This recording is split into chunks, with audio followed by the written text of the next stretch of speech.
ଆଖି ଥାଇକି ଅନ୍ଧ ହୋଇବୁ, କାନ ଥାଇକି କାଲ ହୋଇବୁ, ପାଟି ଥାଇକି ମୂକ ହୋଇବୁ, ତେବେ ତୁ ପ୍ରଭୁ ଲୀଳା କିଛି କିଛି କିଛି ବୁଝିବୁ। ମାନେ ପୂର୍ଣ୍ଣ ମାତ୍ରାରେ ବୁଝିବା କଥା କହିଲେନି, କିଛି କିଛି ବୁଝିବୁ। ଆମେ ଟିକେ ଯଦି ହରିକୃଷ୍ଣ କଥା ଶୁଣିଲେ, ଟିକେ ଗୀତ ବୋଲିଲେ, ଆରେ ବାପା ବଡ଼ ପ୍ରବଚକ ପ୍ରବଚିକା ହେଇଗଲେ, ଷ୍ଟେଜ ଉପରେ ବସିଲେ, ହରିକୃଷ୍ଣ କଥା କହିଲେ, ଆମେ ଭାବୁଛୁ ଆମେ ତ ଭଗବାନ।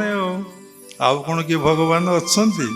ମୁଁ ଏତେ କଥା ଜାଣିଛି, ମୁଁ ଏତେ କଥା ଶିଖିଛି, ମୁଁ ସୁନ୍ଦର ଗୀତ ବୋଲି ପାରୁଛି, ପ୍ରବଚନ ଦେଇପାରୁଛି, ଛୋଟିଆ କଥାଟେ ଗାଁ ଗଣ୍ଡାରେ କିନ୍ତୁ କାନ ଧଇଲେ ତୋ ବାପା ନା ତୋ ନା କହିପାରିବୁ?